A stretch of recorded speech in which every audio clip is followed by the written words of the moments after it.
काफ़ी अरसे से मेरे जहन में एक ख़्याल था कि उर्दू कैफ़े की शुरुआत करूं, लेकिन कहते हैं ना कि वक्त से पहले कुछ होता नहीं है। और इस वक्त जो हमारे पास है और आपके पास है वो सबसे ज़्यादा जो है वो है वक्त। ज़िंदगी में इस एक वायरस ने हम सबको ये सोचने पर मजबूर कर दिया है कि हमें अपनी ज़िंदगी को रीस्टार्ट करना है। रीस्टार्ट कैसे करें? एंटीवायरस क्या होगा? तो दुनिया जब से शुरू हुई और जब तक रहेगी वो एक एंटीवायरस हमेशा काम आएगा, और वो है मोहब्बत। तो हमें शुरुआत करनी है उर्दू कैफ़े की मोहब्बत की इस कहानी से। वो कहानी जो मैंने बहुत पहले कहीं पढ़ी थी और वो नक्श हो गया मेरे जहन पे।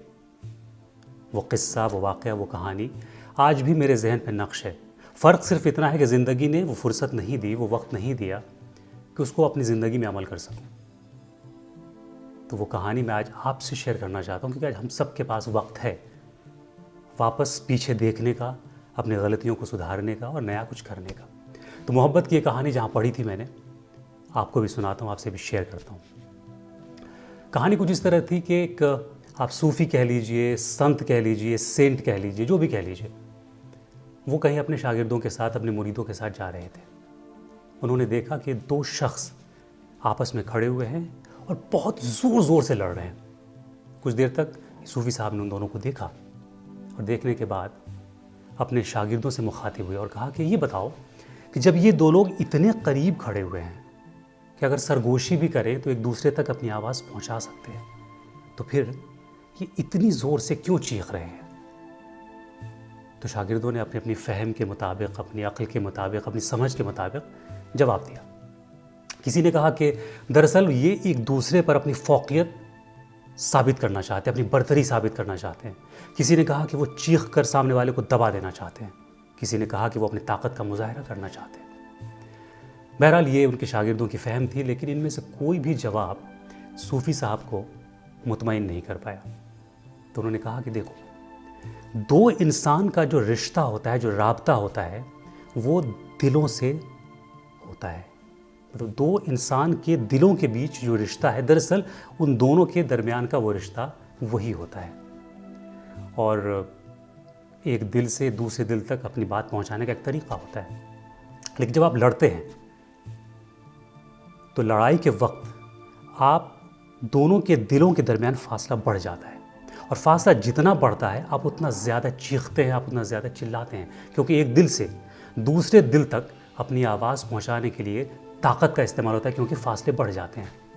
आप जितना लड़ेंगे फासले उतने ज़्यादा बढ़ेंगे दिलों में। लेकिन ठीक इसके बरक्स, अगर दो लोगों में मोहब्बत होती है तो दिलों के दरमियान फासले कम होते हैं, और जब दिलों के दरमियान फासले कम होते हैं तो उनके लहजे में नरमी होती है, मुलायमत होती है, अपनापन होता है, उन्स होता है।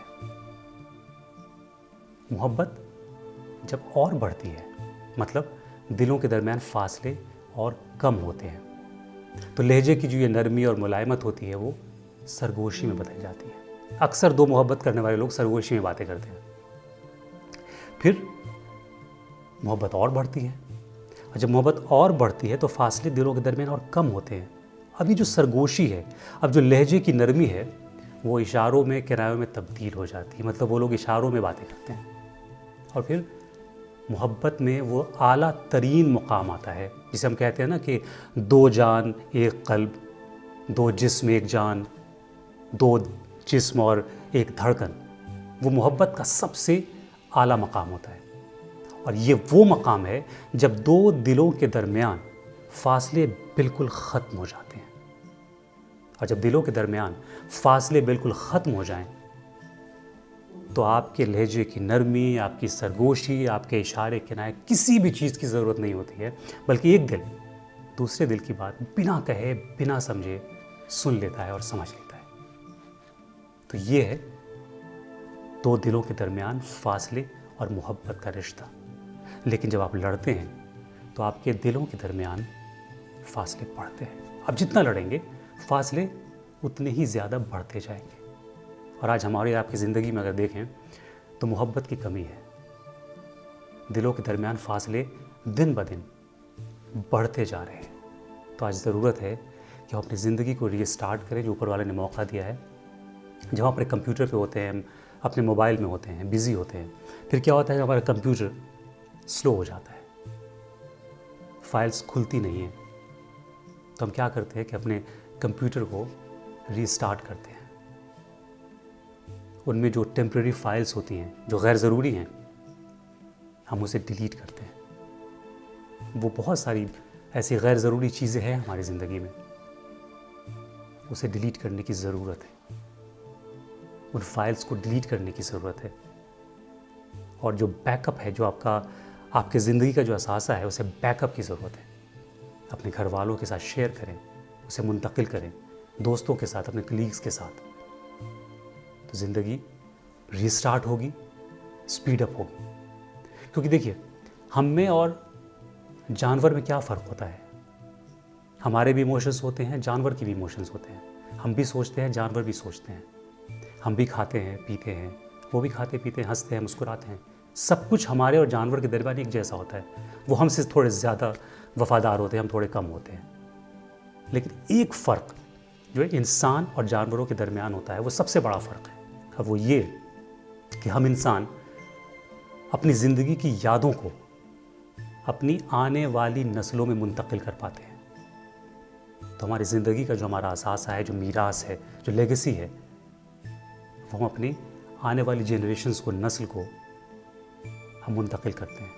कोशिश कीजिए कि जो हमारी ज़िंदगी की अच्छी यादें हैं, उसे अपने आने वाली नस्लों के साथ शेयर करें, मुंतकिल करें। मोहब्बत को बढ़ाएं, क्योंकि अगर मोहब्बत है तो हम हैं और आप हैं। शक्ति भी, शांति भी भक्तों के गीत में है, धरती के बासियों की मुक्ति प्रीत में है। उर्दू कैफ़े में अगली बार मैं आपको ये बताऊंगा कि अगर मैं किसी के ख़िलाफ़ लिखना चाहूँ, दिलों में नफ़रत भर के, तो वो कौन सा जज्बा है जो मुझे रोकता है कि मैं नहीं लिख पाता हूँ। ऐसा नहीं, मैं भी इंसान हूँ, मुझे भी किसी पे गुस्सा आता है कि मुझे लिखूँ, लेकिन अगर मैं रुकता हूँ तो वो कौन सा जज्बा है जो मुझे रोकता है, ये उर्दू कैफ़े के अगले एपिसोड में आपके साथ शेयर करूँगा। खुदा हाफ़िज़।